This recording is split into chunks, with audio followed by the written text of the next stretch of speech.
79వ ward పరిధి జాబిలీ hills కాలనీలో శ్రీ ఉమారామలింగేశ్వర ఆలయంలో ఈరోజు ఉదయం గుజరాత్ నుండి సోమనాథేశ్వర వజ్రలింగ దర్శనం దివ్య స్వర్ణిమ రథమును సుభాష్ గారి ఆధ్వర్యంలో గత 9 సంవత్సరాల నుండి గుజరాత్ రాష్ట్రం నుంచి రథయాత్ర బయలుదేరి వివిధ రాష్ట్రాల నుంచి అగనంపూడి చేరుకుంది.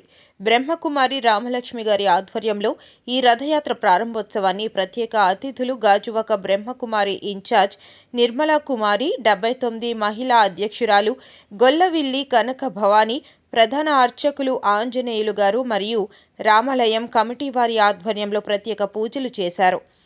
అనంతరం Rathayatra Shanivada, Jabils Hills Colony, Vepachettu junction, Galvanipalem, Shantinagar, Srinivas Nagar మీదుగా జరిగినది.